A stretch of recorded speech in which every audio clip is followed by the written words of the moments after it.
Уважаемые дамы и господа. Ladies and gentlemen, dear friends, good morning.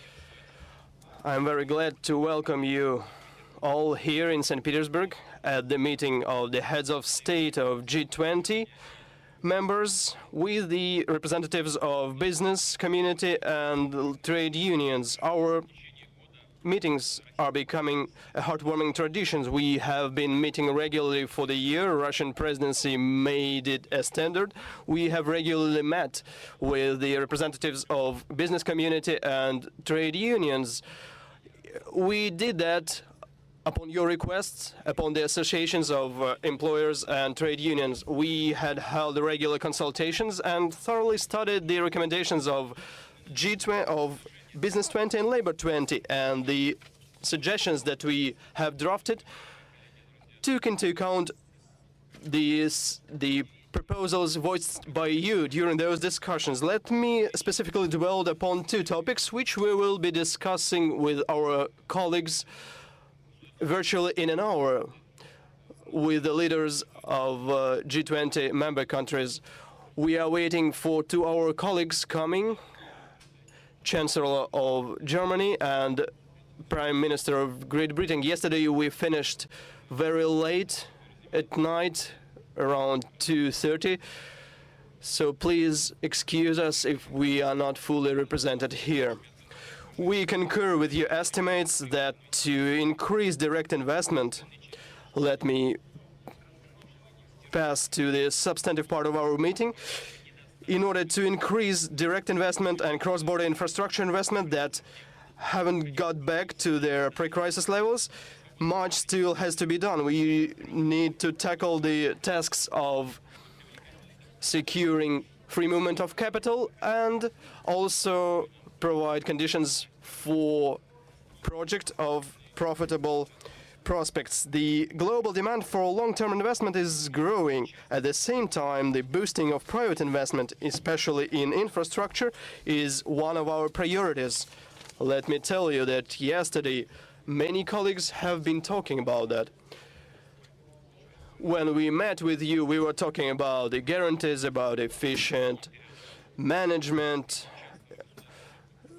implementing best practices, and development of public-private partnership. We almost virtually entirely share your estimates with regards to employment and jobs creation. The labor market development and investment in human capital should include free access to mandatory, high-quality and labor market-oriented education.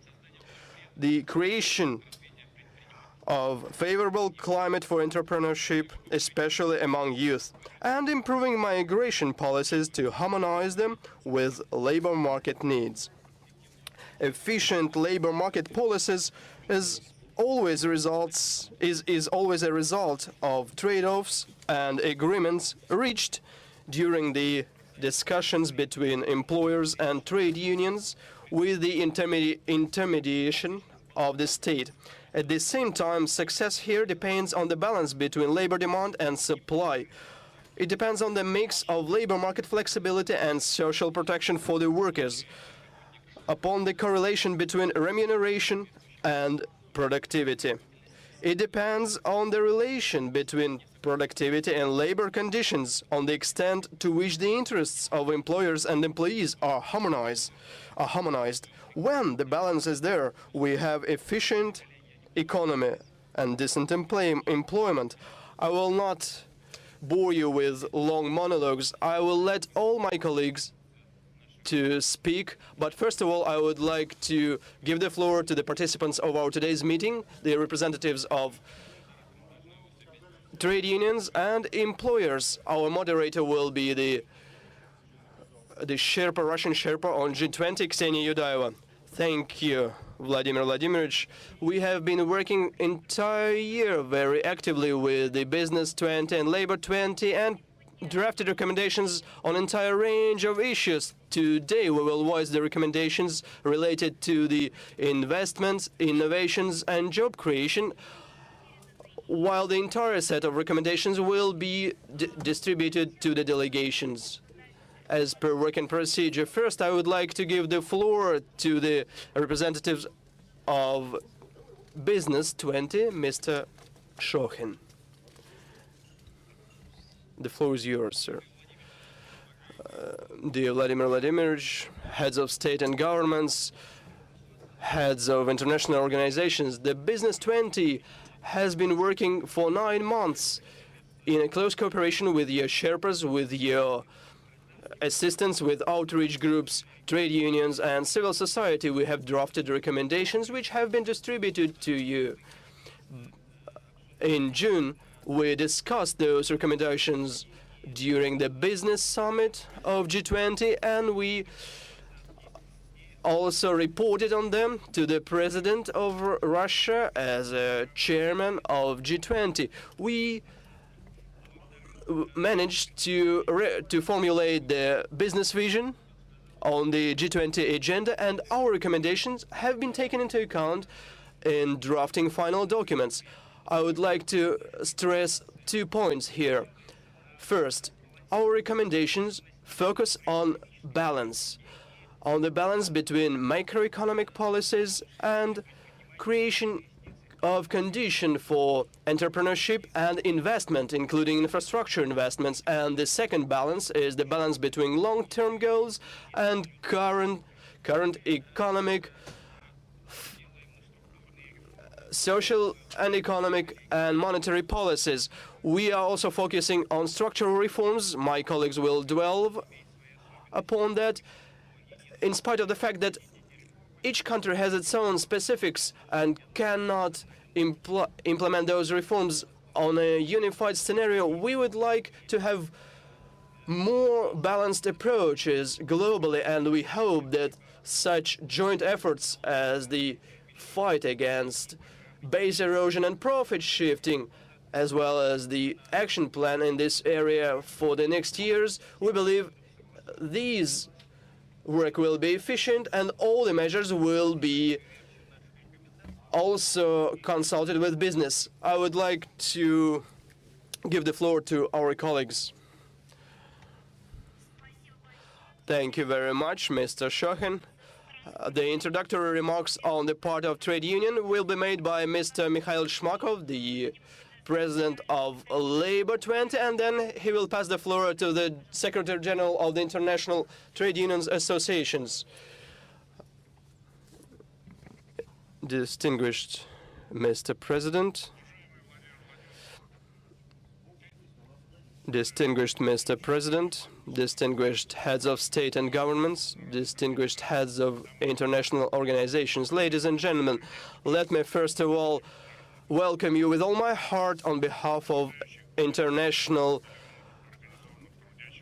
trade unions that represent more than 80 million organized workers through the world. We would like to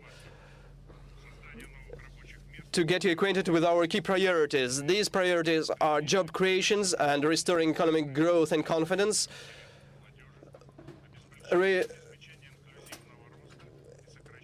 supporting labor markets, providing inclusive growth and reducing inequality, creation of jobs on small and medium enterprises, honoring commitments taken on earlier, and preserving hopes for the future. We would like that you focus on those recommendations that we have already provided to you. In your introductory remark, Mr. President, you have already dwelled upon them, but I would like to stress some other points. We call the leaders of G20 to promote creation of new jobs, decent jobs, and inclusive growth, to introduce plan indicators of employment, support the youth in entering labor market, support the stability of aggregate demand, support those sectors that provide social support and promote economic growth, to support investment in infrastructure and green economy, to eradicate base erosion and profit shifting, and to enable the transition to just taxation, reform financial system and think over global tax on financial operations. Also, to secure right of the employees and their participations in global value chains. We note with satisfaction the innovation of the Russian presidency, which is the first joint meeting of the labor ministers and finance ministers of G20. We commend the position of the ministers on the entire range of the priorities, which is in their joint communique, but this should be followed by firm obligations and political activity, political actions, including the general plan of job creation of G20. We believe that such practice will be continued in 2014 under the presidency of Australia. Unfortunately, there is an uneven distribution of the trade unions and employers on this summit. I believe that in the future this disproportion will be redressed. The Labour 20 is willing to actively cooperate with G20, B20 and civil society colleagues in tackling global problems that we are facing. On behalf of the trade unions, I would like to wish all the success to the summit, and I would like to pass the floor to Ms. Sharon Burrow, the Secretary General of International Trade Union Confederation. Leaders of the G20 countries and institutional leaders, the world's people need your focused attention, coordinated action to reframe the global economy. We are very heartened, President Putin, by your leadership, jobs, investment and growth. These are the critical challenges. People feel abandoned and there is a serious mistrust in institutions. The ITUC global poll, representing more than half of the world's people, actually shows that 1 in 2 of the world's people have direct or family experience with unemployment or reduced working hours. This is social despair. 87% of people say their incomes have fallen behind the cost of living or stagnated. This is a slump in demand. 80% of people feel governments had not done enough on unemployment, and the majority feel they have no protection for secure jobs. Inequality, unemployment, marginalisation of our children, 40% of the global economy, in the global workforce in the desperation of the informal economy, and an exploitative model of global trade through impoverished global supply chains. We need your leadership. We need your leadership. We want to help rebuild our economies. We have $25 trillion of workers' capital, our pension funds, invested in the global economy, more in our mutuals. And we want to see a new investment model with patient, long-term capital at the centre. Help us to draw a line between speculation and investment in the real economy with business and workers. We applaud your actions on tax, but we need long-term investment principles as well. But jobs, jobs and jobs. Jobs plans, jobs target with income distribution to reduce inequality and build demand. Social protection floors, minimum wages on which people can live, collective bargaining. The Labour and Finance Ministers endorsed this call, and we ask you to as well. The words are there, and we thank you for the work on the communique with all of your teams, but the responsibility for implementation lies with all of us. We actually know that the L20B20 is committed. We started a dialogue in France, and the joint commitments we put to you again this year are in fact investment in infrastructure. Thank you for acknowledging the critical need for that. Youth inclusions through apprenticeships, scaling them up dramatically. Thank you again. And formalising business and jobs in the informal sector. The world's people are actually depending on your collective action, your collective leadership, and I thank you in anticipation. President Putin, let me give you a statement and a global poll from the B20.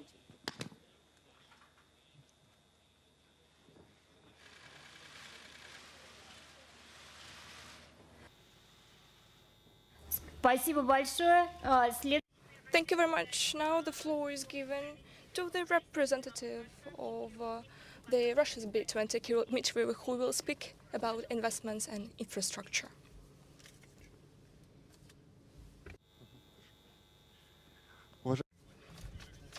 Dear Vladimir Vladimirovich, dear heads of state and government, dear colleagues, we believe that against the current developments in the Middle East, we could forget about restoring economic growth. Our companies were with a capital of $5 trillion before. That's why right now restoring economic growth is extremely important. We've developed plans consisting of 3 blocks that could increase GDP by 3% a year.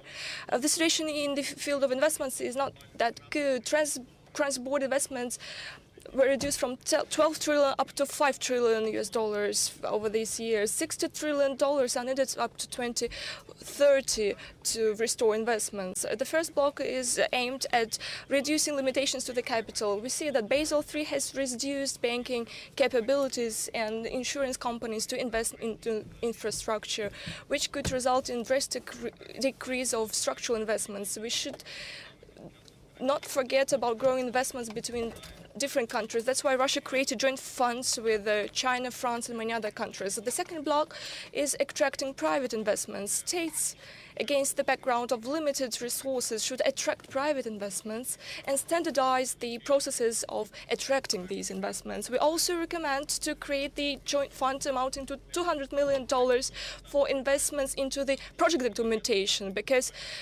that very part hinders the project from development and from attracting private investments. And the latest recommendation is increasing efficiency of infrastructure development.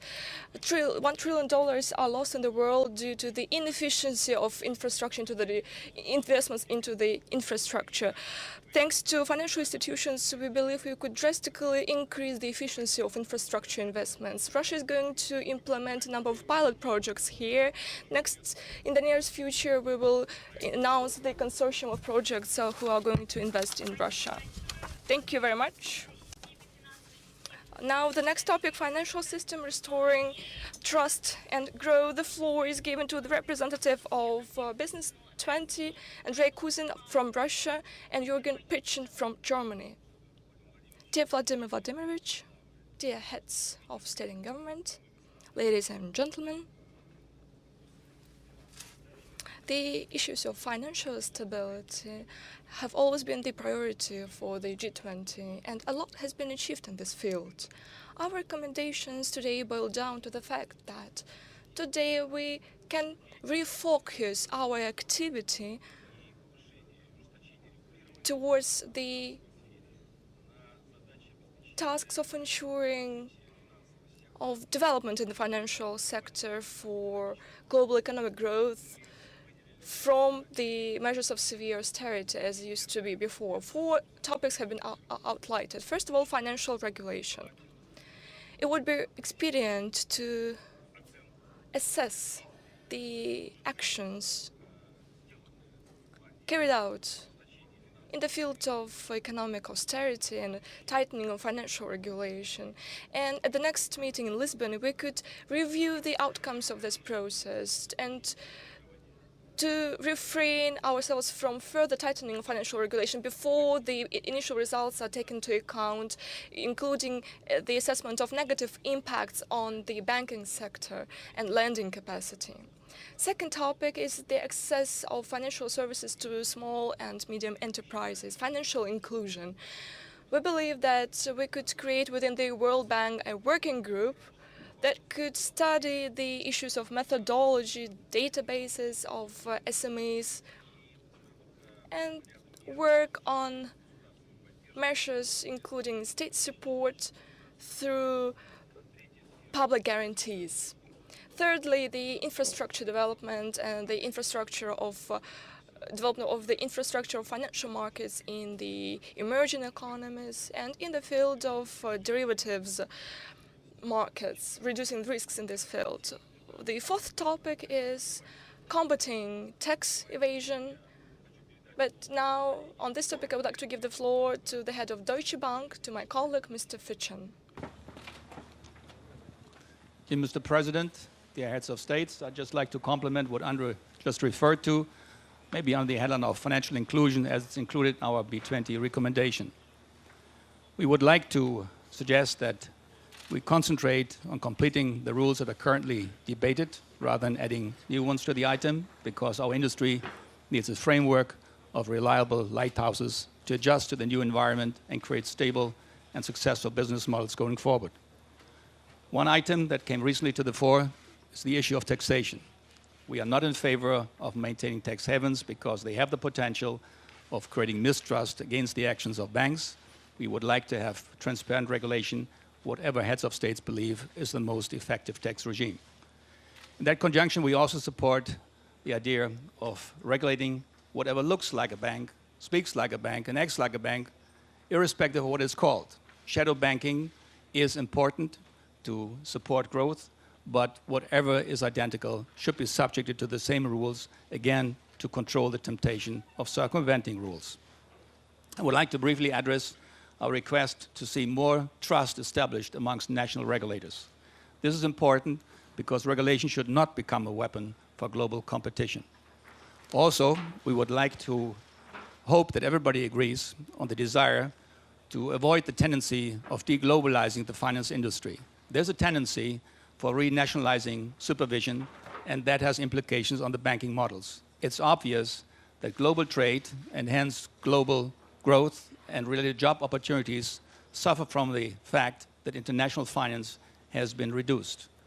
The correlation there is quite obvious, so any tendency to avoid that would be appreciated. There's a drive for simplicity. This is understandable, we're all for it, but we must not forget that our business is very complex, and hence the request is that the risk sensitivity of regulation should not be overcome by very populist measures that sound so simple, but that have unintended consequences as a potential. Thank you. Спасибо большое. Мы переходим к теме создания рабочих мест. Thank you very much. Now let's get with the topic of job creation and investments. This topic is of interest for B20 and Labour 20. First of all, let me I'd like to give the floor to the representative of G20, Mr. Turgul, the representative of Turkey.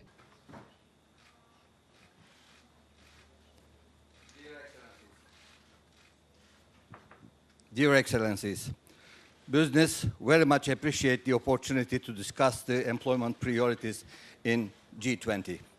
In order to open up opportunities to people to find a job and fulfill full potential, as well as to enable companies to grow and employ people, we believe that there are three main policy areas.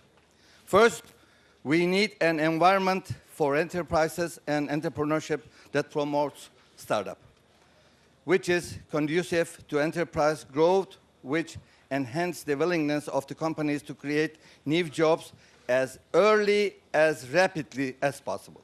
Secondly, the performance of our companies, the competitiveness of our economies, and advancement to our society rest individual having a necessary education, skill, and innovation, adapt, productivity, engage, and excel to work for that reason. Thirdly, we have to address the demographic challenges. The aging population will deeply affect the economic and social system in G20 countries, and we have to urgency to tackle this issue. Dear Excellencies, the business community in G20 countries, as well as the globally, committed to work very closely with you and with your government to make sure that good and concrete progress is made this and coming years for these three priorities. Thank you for your attention. Спасибо большое. Спасибо большое от лица профсоюзной. Thank you very much. On behalf of Labour 20, the floor is given to the representative of the OECD. And on the L20 side, we feel, as Sharon Burrows and Mikhail Shmakov have pointed out, we're in a very dangerous time at the global economy at the moment. And jobs, we think, quality jobs, is the heart of trying to find a solution to that situation. We think it's a moment when the forecasts are unacceptable. There's not going to be sufficient job creation coming through, and this has to be the center of your concerns. And we believe by creating jobs, restoring confidence, restoring trust, we can try and turn the vicious circle into a virtuous circle, where there's actually a process of growth restoring as well. We think it's a moment also where there's an opportunity to relink social justice and economic interest. We've come out of 2 decades of rising unemployment. We've also come out of 2 decades of rising inequality. The future jobs have to be good jobs, and we have to also have a fairer distribution of income, where those at the bottom are seeing the fruits of economic growth. We think your finance and labour ministers communique from July pointed to some clear policy measures which we're prepared to work with you on and the B20 to try to turn around that rise in income inequality. Well set, robust minimum wages at the bottom, effective and efficient but fair collective bargaining systems to try to relink productivity with growth and growth in incomes. More justice and better corporate governance at the top. We think progressivity has to be put back into tax systems, and we totally urge you to take the report on base erosion and profit shifting and the action plan from the OECD serious in your next steps. Finally, we're prepared to also, as you've seen, work very closely with our business counterparts.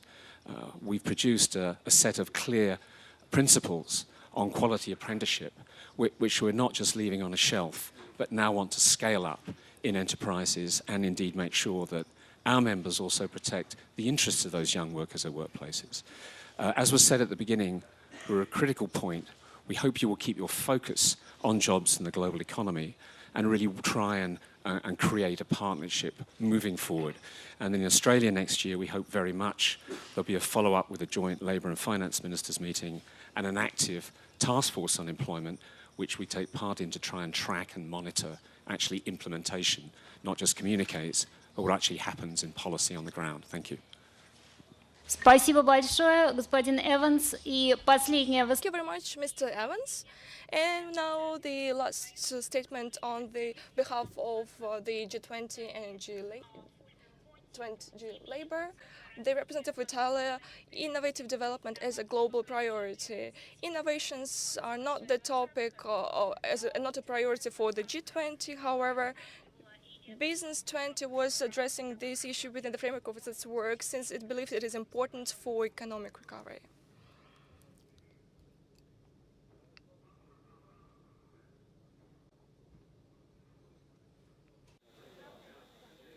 Your Excellencies, thanks for giving me the chance of delivering this little remarks about the works of our innovation and development as a global priority task force. We started with a simple proposition that every human being has a right to have a live which is healthy and possibly developing. And to that basis, we begins with the energy. We need to have energy, healthcare, and communication system available for that to happen. Energy means that today, 1.3 billion people on Earth have no access to any form of energy altogether. And 2.6 billion people have no clean cooking facilities. This is a very horrific story. We need to provide universal access to all of these citizens of the planet. And for doing this, we need to invest more than $1 trillion between now and 2030 in new technologies and innovative technologies. That means that the scale of the investment needs to be funded by making recourse to the market. We need to have an energy market which is based on real markets without distortive incentives schemes that are detracting from the quality of the cash flows that needs to be reinvested. Once the fully liberalized market is available, we also need to think about reliability of the energy and sustainability of the energy. Reliability of the energy means that we should not rely on a simple technology, on a single technology, but have a mix of technologies available, ranging from the fossil fuels, which will continue to be the base for our energy, and nuclear and renewables, of course. That means that we need to be increasing the efforts on research and development of renewables, taking advantage of the natural resources without incentives, just taking advantage of the quality of the resources. And sustainability means that we need to have guidance on the market base on the cost of potential emissions of CO2 and other gas eating systems. So we need to make possible that the markets will give clear signals and the capital allocation will be driven by profitability and reinvestability. I think the governments have an important role to play in this. Together with the industry, obviously, we have to conjure all of positive stance to make the evolution happen. And conclusion of this, we also debated about the importance of maintaining a robust intellectual property system, which needs to be guaranteeing the development of technologies and innovation, but having at the same time protection for the quality of the research that has been put through by many different instances. And this is very important, peculiar points that you, as a governors of the world and leaders, should take into consideration. Thank you very much. Спасибо большое. На этом мы заканчиваем выступление. Thank you very much. I believe that's the end on behalf of the G20, B20 and L20. Unfortunately, our leaders have a very tough schedule and we cannot give an opportunity to everybody to have a floor, but we've conveyed your recommendations and leaders will be acquainted with your recommendations. I would kindly ask the leaders to respond to the statements. We do not have a list of speakers, so anyone who is willing to take a floor could start. Maybe we could give a chance to tell something to everybody. Probably Australia could start. Mr. President, may I congratulate Russia for the collaboration it has arranged with the engagement groups this year. My advice is that your responsible people drove very deep into the linkages and the engagements. It was exemplary, and it's a standard that Australia will aspire to reach next year. But congratulations to Russia for the commitment and for the support with the engagement groups. I think the overwhelming message we received today is summed up in that expression, quality jobs. The world, our societies are hungry for quality jobs, and there's also another notion that we should accept, and that is that jobs drive growth very often rather than the other way around, and that's been a motif in what has been presented to us. Can I say, at the essence, at the core of what's been discussed is the lives of billions of people. People, as the speaker a moment ago has just said, live without energy security, live without clean cooking facilities, and live without all the other key indicators of a decent life. Australia looks forward to working closely with all the groups who've been engaged with next year.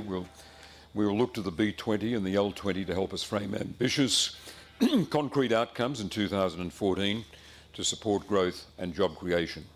And there will be a special focus in structural unemployment, of course, investment and infrastructure, and new models of infrastructure provision that go beyond the easy words of private-public partnership. We've got to look at the models that work, those that have been found to be lacking, sectors where the implementation of private provision has lagged, other considerations as well. Trade and tax base erosion can be solved, and I think we've got a clearer path there to a resolution, profit shifting as well. Mr. President, let me conclude again by congratulating Russia for making these collaborations so very, very successful. Thank you. Thank you very much, Mr. Van Rompuy, the President of the European Council. Thank you, Mr. President. First of all, the European is strongly in favor of a social market economy with a strong consultation between business, employers and trade unions. There's a long-standing tradition and it was a very good idea to bring together the labor representatives and employer representatives here at the G20 level, so that we integrate this component of our economic order in our deliberations. Second remark is that the ultimate goal of all what we are doing the last years is employment. Even if you have to focus too much or a lot of time to restoring stability, financial stability, monetary stability, especially in the Eurozone. But even if we work on stability, it is because without stability there is no growth, and without growth there are no jobs. So the ultimate goal of all our efforts is employment.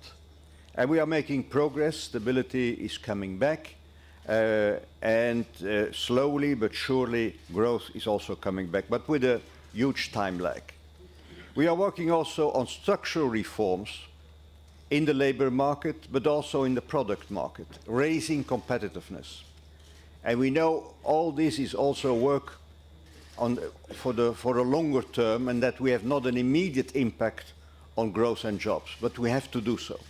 But here also we are investing a lot in the member states and at the level of the union in structural reforms on all kinds of domains. But again, there is a frustration. As there was a frustration with stability, it takes some time before you see the results in terms of growth. It takes some time when you see the results in terms of growth of our structural reforms. And when we have growth, it takes some time before we have jobs. And Europe is in a bad position because we have a high unemployment level, especially for young people. And that's why we need badly also short-term measures. Not only making the labor market more flexible, more open, more prepared for an aging population, but also we need measures on the short term, because we can't wait. We can't let wait these young people. We can't let not wait our societies, which can become very unstable. And that's why we decided on the short-term measures, giving young people a guarantee that 4 months after leaving school, they can have an offer for a job, a traineeship, an apprenticeship, and also a job. And this guarantee, of course, will have to be implemented at the level of the member states and the level of the union. And we're also working on the short term, because we can't wait for a strong return of growth, or a return of strong growth. We are working on an investment plan. An investment plan that for the union is 120 billion for the upcoming years. So we are very much in line with the conclusions of the G20, but here again, it is a comprehensive policy. It takes more time than we thought. We are seeing the first results, but we have to do more, not only on the longer term, but also on the very, very short term, in order to keep the balance in our societies.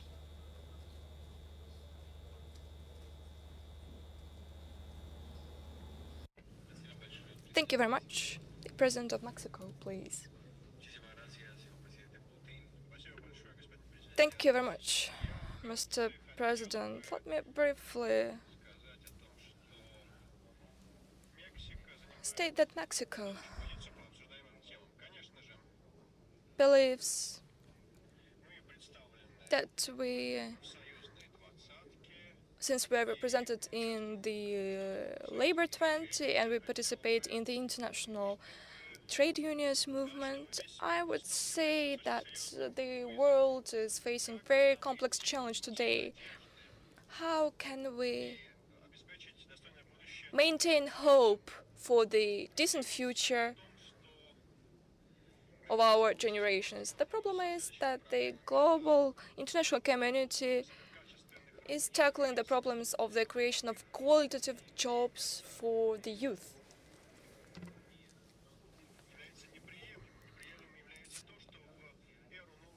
It is unacceptable when, in the era of new technologies, when everything is changing so rapidly, when new technologies and innovations are developed, we are still facing such serious challenges as the challenges of youth unemployment. Mexico is committed to the structural transformations and structural reforms aimed at the professional development of our young people, so that it could then contribute to the development of the society. all those who represent the employers, business community, all those present here make a great contribution to the efforts of job creation undertaken by the G20 leaders.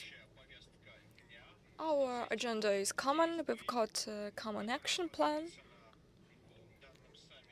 which we are going to adopt at current summit, which is a roadmap for our development, so that we could implement all the goals which are in front of us.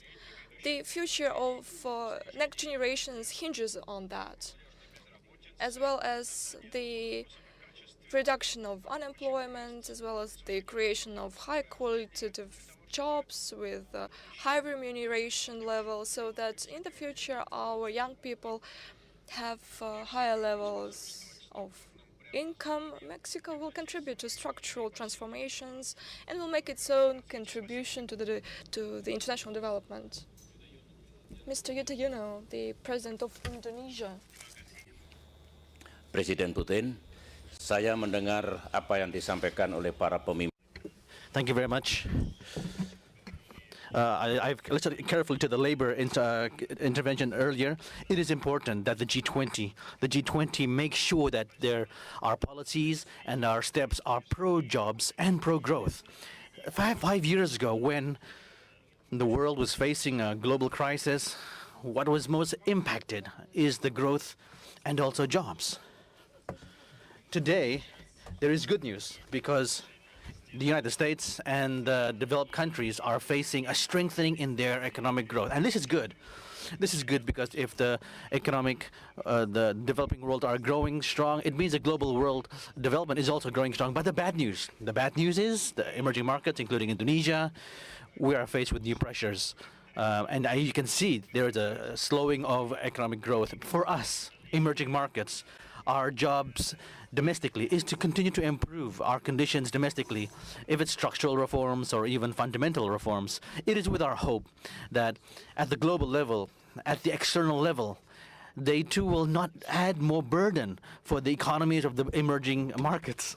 For example, stabilities of finance of the world must be safeguarded so that we when the emerging markets try to maintain our economic growth, we will not be burdened further by the situation occurring that are from external shocks. Indonesia's experience, even though it is very difficult in the past, even though we face another difficult economic crisis today, but our solution is pro-growth and pro-jobs, including pro-poor, because we are still a developing country. We too try to prevent the addition of poor people and when they're facing a crisis. My views, there are 2 points I want to share with you. Firstly, growth can be safeguarded the best way possible, and we can support those weakest. Today, what is realistic, we must strengthen investment. I encourage all of you, the business world, come. I encourage you to work with the governments of any member of the G20, have collaboration, strengthen investment. If you have investment in your countries, jobs will be created. And at the global level, growth will occur, and we can reach growth. The government are more than willing to provide the regulations and policies that are pro-investments. And also, the second point I want to share with you, we want to prevent layoffs. Because if layoffs occur, it is almost certain that the spending abilities will fall drastically, demand will fall drastically, and the crisis will be even worse, and the crisis will worsen. So, however we try, there must be a compromise of the trilateral agreements between the business, the labor, and the government. The government will provide. For Indonesia, for example, my government will provide fiscal incentives for companies that are facing difficulty, with a note. It's not that easy for you to do your layoffs. Therefore, for the laborers, if you are still productive and you're still disciplined, we take care of your concerns. We prevent layoffs. We provide facilities and regulations that support you. So in this crisis, we can both save jobs. Jobs for Indonesia, is not only job creation, but job is about job security. Those workers, we must give them the hope. We don't want them to be laid off. And those that are working, we got to empower them. We give them a job. That is my views. Above all, collaboration. Collaboration is global, regional, and national. And so too, between the government and also the labor and the business world, I think with that kind of commitment, that kind of collaboration, that kind of a real cooperation, we will be able to truly return our economic global growth. Thank you very much. Thank you, Mr. President. Now the floor is given to the President of France, Mr. Hollande. Merci, Monsieur le Président. La France est très attachée. Thank you very much, Mr. President. France is committed to the work of the G20, and it thanks you for the joint efforts together with trade unions and business community aimed at better conditions for employers and employees. Our business dialogue is continuing the progress achieved in Los Cabos. G20 cannot be only the place where general issues are discussed at the level of heads of state and government. I believe that that's the platform where key players get united, and our proposals should give rise to various practical steps. Our common goal is economic recovery, economic growth, and to achieve that, we need to mobilize all our efforts. Employers and employees should undertake everything to address this goal. Promotion of education, creation of jobs for the youth, these are the priorities for us. That's why momentum should be given to the workers, to the employers, so that to give jobs matching the skills of the employees. Another issue is the financial development of the financial architecture. Our states in the G20 are quite powerful in that terms. We should listen to the response from the financial markets so that we could improve our regulation, so that we could invest more into the real economy. Ladies and gentlemen, we should not forget about the movement of capital. Both the energy sector, digital economy need investments. They need real money. More investments are needed to ensure their profitability and their payback. Otherwise, we won't be able to boost economic development. And that is, again, for interest both for employers and employees. It is important to invest into startups, but to do that we need rules on the trade market, labor market, and many other areas. We could think within the framework of G20 on the issues of curbing protectionism and fighting improper behavior in the field of taxation. Of course, these topics are also part of our agenda, and we'll be having an opportunity to discuss those issues. The issues like stepping up optimization of taxation and great transparency in the area of taxation. Nevertheless, we should continue this work in our governments. Yesterday, we spoke a bit on the international issues, but we shouldn't forget that our major priority is economy and financial sector, including even in our tax distortions. Federal Chancellor, please, the floor is yours. I would like to add the following. From the point of view of Germany, social market economy needs the discussion of economic growth, economic recovery, but at the same time we need to involve entrepreneurs and representatives of trade unions because they are an indispensable part of the system. I'm glad that they are present in this hall. We see that we lose control over certain finances. In the area of globalization, we should concert our efforts to control finances. We have achieved a lot in the field of combating tax evasion by transnational corporations, when people on the one hand fight unemployment and on the other hand create prosperous enterprises where do not pay taxes anywhere in the world. That is why we are happy that we have achieved certain progress in the field of combating tax evasion, in the field of regulating shadow banking sector. We honor our commitments. Every financial platform, any banking platform should be regulated internationally. Let me just add the following. It has to do with the youth employment. We should invest more into education. Very often we speak about the education, the level of higher institutions of higher education, but we should not forget about vocational training. Germany will stand for the creation of the system of vocational education. Young people say that they don't want to work at one job in the one field throughout all his life. That's why we should invest more into retraining and requalification of our officials. Thank you very much. Prime Minister of Italy, the floor is yours. I think we listen very, very interesting reactions and very interesting suggestions. I will just raise one point very important for me. That is the fact that we are in the first G20 after many G20 in which we are discussing about jobs, recovery, growth, not only about hospital, rescues, and so on. The emergency is still there, but we are in a time in which we can look at growth, at jobs, and so on, and that will be, in my view, the first and the crucial point. This is why we have, in my view, developed a narrative for this G20 that will focus on what in the economic field, financial field, we will obtain and we will adopt today. Yesterday we had not an easy discussion on other issues like Syria and so on.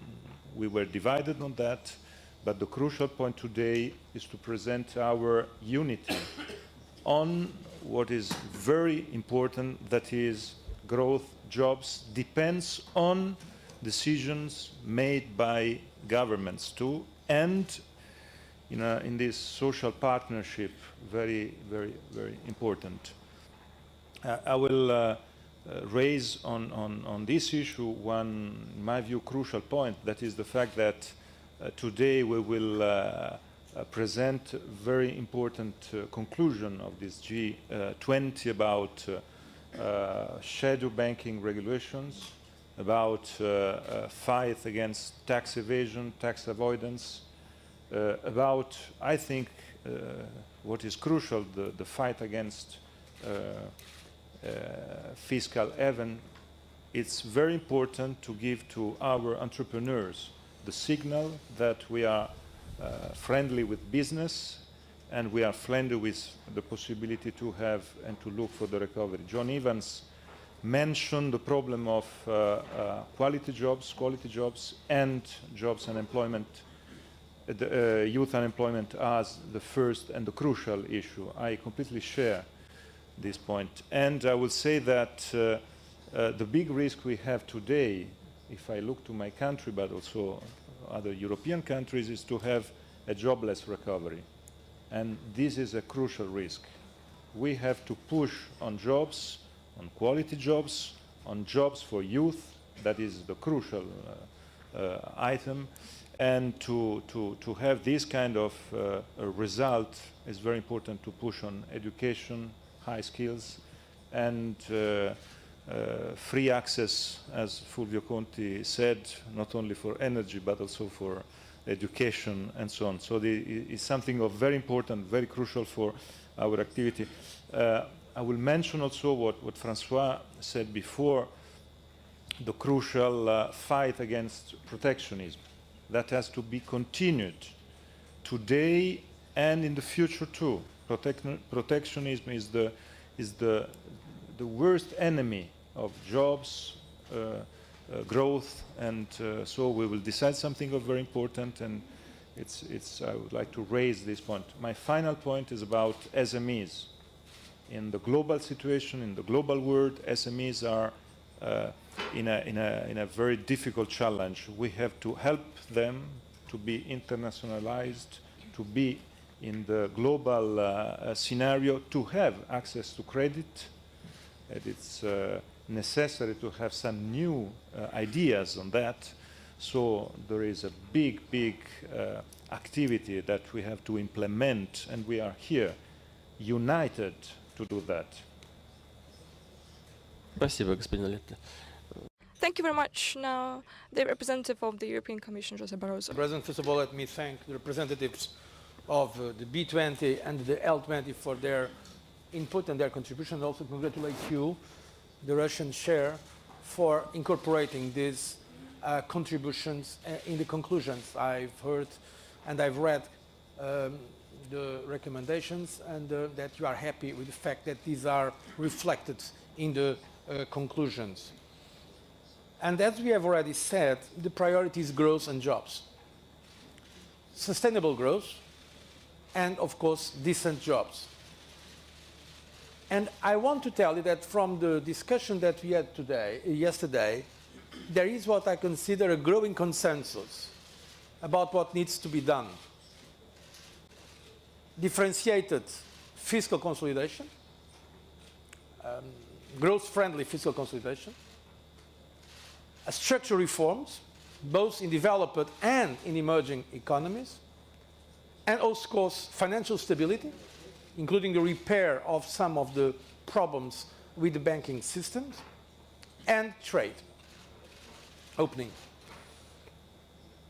More concretely on trade, as the President of France and the Prime Minister of it already mentioned, the need to fight protectionism, I was very happy to see the recommendations given by the B20 and also the L20. The B20, you have asked to extend the standstill pledge on protectionism, the Toronto. And in fact, I hope that the G20 will confirm that will extend at least until 2016. That's what is now prepared, this standstill pledge on protection. This is a very concrete thing, because it's important for business to know that there is certainty, there will be no, let's say, protectionist measures that could put at risk the confidence of business. Second, you are also insisting on the need to have a trade facilitation agreement in Bali. I'm looking at the new executive director of the WTO, Mr. Roberto Azevedo, and I know how much this is important. We should not dissipate this opportunity, because we need to cut red tape at the borders through trade facilitation. That will bring tens of billions of dollars in welfare gains worldwide. So I ask all G20 leaders to send a clear message to the WTO negotiators to get the deal done by December. The third concrete issue that was mentioned by the L20 is to integrate the SMEs into the global value chains by the reasons already mentioned by Ricoletta. I will not repeat. And finally, also encourage the more engagement with the WTO to examine how bilateral and regional trade agreements can not only complement WTO rules, but facilitate progress in multilateral liberalization and rulemaking further down the road. That is at least the European Union position. That's the way we see this trade liberalization, is to open, because trade is the cheapest way now to achieve growth. And that is why I was happy to see that you care so much about this. And this, from that point of view, the conclusions of this St. Petersburg G20 summit seem to me very good. Let's see afterwards, of course, if they are also implemented in practice. Thank you very much, Mr. Barroso. Prime Minister of Great Britain, Mr. Cameron. Very much, and thank you for organising this session. I just want to make 2 points, one about jobs and one about the B20, L20. As everyone has said, jobs is the key. It's jobs our citizens want to see, and the British experience has, I think, been very clear. We were one of the most damaged countries by the economic collapse. We ended up with the biggest budget deficit. We had one of the most damaged banking systems. And yes, it took some time to get growth back in our economy. We are now growing, and growing quite well. But the interesting thing about our experience over the last 3 years is we've actually created 1.3 million net private sector jobs. As we stand today, there are more British people employed in the private sector than ever in our history. There are more women in work than ever in our history. And I put that down quite largely to the fact that we have a flexible labour market. Of course, we all want to see better improvements in education, we want to see quality jobs, but if you want to see jobs as your economies start to grow, you have to make it easier for businesses to start, for businesses to expand. You have to make it easier for one person to say to someone else, come and work for me. And that simple message about flexibility, I think, is going to be absolutely vital for our economies. Second point, I think the B20, L20 is very important. I think it's very good to listen to business and labour. But I just want to make this point. There's always a danger that business comes with one list of demands, cut taxes, cut regulation, and labour comes with another set of demands, put up wages, have more social protection, and the two don't meet in the middle. Now, that hasn't happened today. It sounds as if you've worked very closely together. But I think there are some issues that I hope business can take on wholeheartedly rather than be concerned about, and ditto with labour. And I just want to take two. With business, this agenda of tax and transparency, this is a pro-business, pro-enterprise, pro-competition agenda. You should not be frightened of it. If businesses don't pay the taxes that are appropriate, tax rates get too high. For individual businesses, if you're playing by the rules and paying your taxes, but someone else is avoiding them, your tax bills will be higher. So the honest have nothing to hide. And so this is a pro-business agenda, and the transparency agenda is vital. If we're going to stop tax evasion, and if we're going to crack down on aggressive and unfair tax avoidance, you need to have transparency about who owns which company. And this whole move towards beneficial ownership, driven by the OECD and others and driven at the G8, is a great agenda. It's also vitally important for development. Far more money leaves sub-Saharan Africa illegally than ever goes back in via aid. So this whole agenda of tax and transparency is pro-business. Please grab it. My equally aggressive message to representatives of Labour here is we mustn't run away from this agenda of welfare reform. In all our countries in Europe, we have millions of people on welfare, and we need to make sure that work pays. We need to reform welfare to help get people off welfare and into work. And I think this is an absolutely vital agenda. I've found in Britain, sadly, trade unions haven't really engaged in the issue of welfare reform. They see it as somehow an attack on working people. It's the very opposite. Welfare reform, to make sure that work pays and to get people off welfare and into work, is a pro-working people agenda. So I hope at future sessions in Australia we can come to these meetings with business actually really looking at this issue of tax and transparency and seeing it as a pro-enterprise agenda, and representatives of Labour realising that welfare reform, particularly for European countries that have very generous welfare systems, welfare reform is part of providing these good jobs that we want to see for all our people. Thank you. Спасибо большое, Дэвид. Уважаемые друзья. Thank you very much, David. Dear friends, dear colleagues, you know that we got here together to discuss the problems that have to do with promoting jobs and economic recovery. We got here together to discuss the issues of improving taxation system and combating tax evasion. But I wanted to make clear we do not feel ourselves as people who, in a closed mode, make decisions that would be imposed on the rest of the world. We know that we can only be efficient, we can only yield positive results working together with you, with the representatives of the business community, representatives of people who provide for private investments, and representatives of trade unions who are protecting social rights of employees. Only by joint efforts we could achieve tangible results, which are the prosperity of millions of people. Thank you very much for your work. The representative of Australia said that Australia will take this baton, will continue the work achieved and progress achieved here, and will continue our joint endeavors. Thank you very much for your attention.